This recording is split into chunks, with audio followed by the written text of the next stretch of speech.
गोस्वामी जी लिखते हैं श्रवण समीप भये सिद्ध केसा, श्रवण समीप भये सिद्ध केसा, मनहु जरठ मनु अस उपदेसा, मनहु जरठ पयस उपदेसा, निप चुग राजू राम कहु देहु, निप चुग राजू राम कहु देहु, जीवन जन्म लाहु किन लेहु, जीवन जन्म लाहु किन लेहु, श्री राम जय राम, श्री राम जय राम, जय जय राम, श्री राम जय राम, जय जय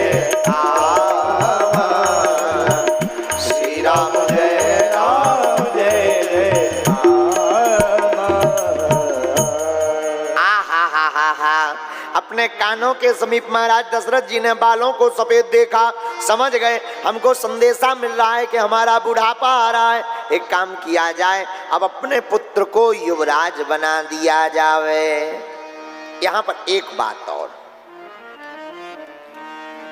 बालक सभ्य हो, गुणी हो और समझदार हो तो ज्यादा दिमाग का लोड लेने से बढ़िया है अपने बालक की पीढ़ी को बढ़ाने के लिए उसको कर्तव्य का बोध हो जाए तो उसको ही कर्ता धर्ता बना दीजिए। हाँ, वरना मरने के बाद केवल और केवल लड़ाई होती है भाइयों में, बुरी ऐसी लड़ाई के राम ही बचा दें। और जगह जगह ये देखने को मिलता है। श्रीमान, हमारा निवेदन है, हाथ जोड़ करके विनम्र निवेदन है, अपनी बालक को अपने जीते जी सब निपटारा करके जाइए, जीते जी साफ स्वतंत्र होकर के जाइएगा, बाद में कचहरी कोर्ट कचहरी के इन्हें चक्कर ना लगाने पड़े। श्रीमान, इसलिए अपने बालक को जीते जी, हाँ, वरना कई बार बड़ी आफत हो जाती है। एक बार एक पिता ने अपनी संपत्ति का रुक्का लिखा कि हमारे मरने के बाद 2 बेटा 1 बेटी में हमारी संपत्ति का बंटवारा कर दिया जाए, लेकिन जो बंटवारे का हिसाब किताब वो विचित्र लिखा था। हमारी संपत्ति का आधे हिस्से का हकदार बड़ा बेटा होगा, आधे हिस्से में उस बालक के जो भाग है उसका 50% का भागीदार बड़ा बेटा, 5% का भागीदार छोटा बेटा, 4% की भागीदार हमारी बिटिया होगी। और बाप मर गया, लफड़ा कर गया। लफड़ा क्या, संपत्ति के नाम पर 19 ऊंट। कितने ऊंट? अब 19 ऊंटों को 3 जगह बांटे कैसे?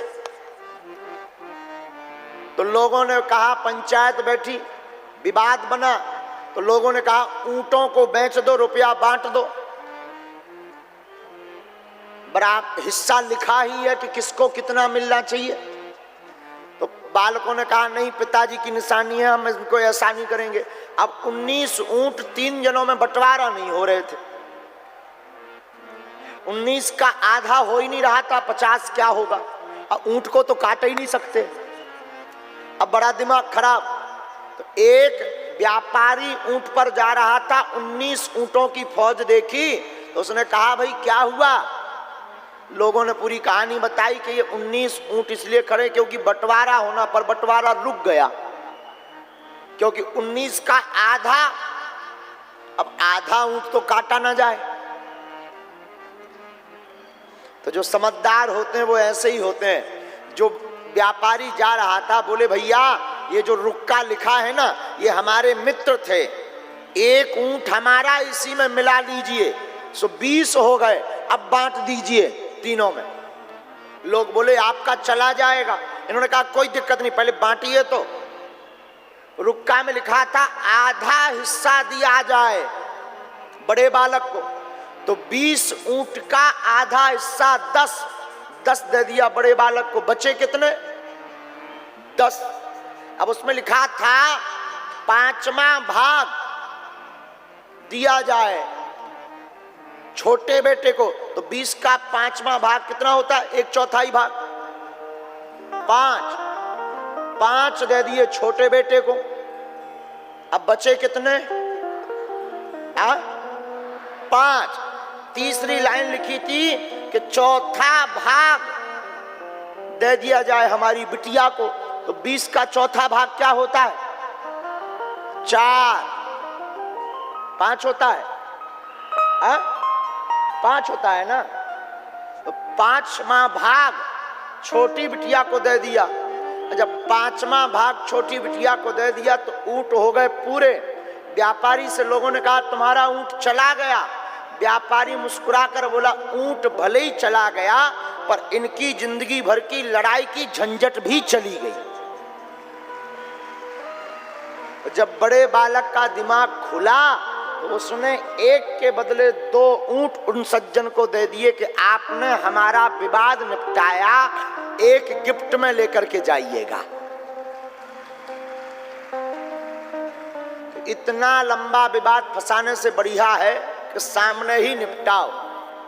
जैसे 2 भाइयों में एक बार लफड़ा हो गया, बाप मर गया, एक कंबल और एक भैंसिया छोड़ गया, और 2 भाई, एक कंबल एक भैंस।